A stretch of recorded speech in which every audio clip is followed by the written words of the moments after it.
Welcome to Integrated Medicine Perspective. I'm Dr. Wenli Liu.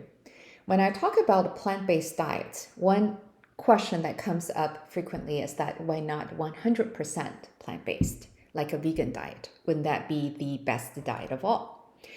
Well, I think that's a great topic, so let's talk about it. Plant foods certainly have unique nutritional benefits that are unparalleled in animal foods, specifically fiber and phytonutrients, meaning plant-specific nutrients. You have to eat plants to get them. Because there are so many of them, supplements won't be able to cover them all.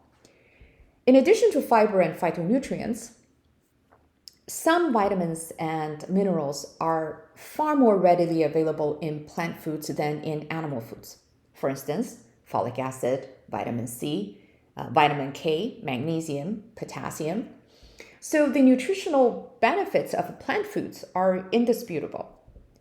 But some nutrients are not so rich in plant foods. People who are on a strictly vegan diet very much need to pay attention to risks of certain nutrient deficiencies. B12, for instance, is rich in animal foods and uncommon in plant foods. There are only a few plant foods that can provide a substantial amount of B12.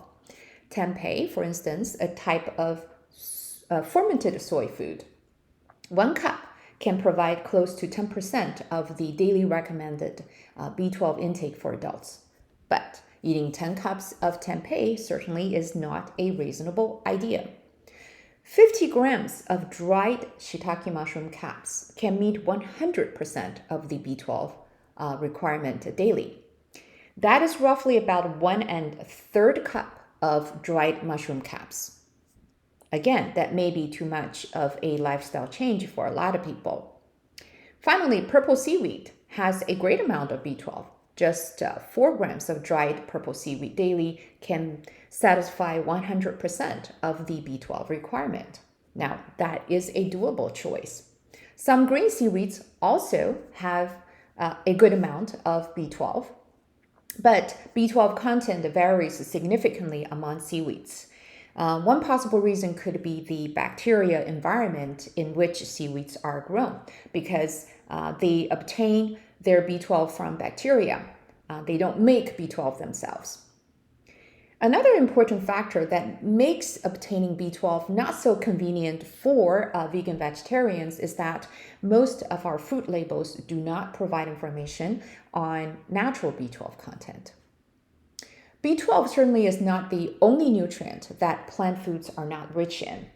Vitamins B2, B6, and biotin, minerals like calcium and iodine, and two special omega-3s, EPA and DHA, are not widely available in plant foods. Careful considerations of daily food choices are necessary to help achieve adequate intake of these nutrients by a vegan diet. I will use biotin as an example. Biotin is rich in eggs, fish, and poultry. Among plant foods, biotin is relatively rich in nuts and seeds, especially peanuts, peanut butter, and black sesame seeds. Soy milk, natto, which is another type of fermented soy food, seaweed, sweet potato, and avocado. Except peanut butter, and possibly avocado, the other mentioned biotin-rich plant foods are not consumed daily in Western diets. So mindfully incorporate some of these foods into a vegan diet daily can help achieve adequate biotin intake. If you decide to follow a vegan diet, make sure to discuss about risks of certain nutrient deficiencies and methods to prevent them with your physicians, nutritionists, and dietitians. Because so many considerations of specific daily food choices are necessary to make a vegan diet complete in nutrition, a perfect vegan diet is not the easiest to follow. Another important topic of a vegan diet is protein requirement, which I will cover in a separate video. I hope you find this video helpful. Please leave your comments and questions below. If you are interested or become interested in integrative medicine topics, please subscribe. I will see you soon.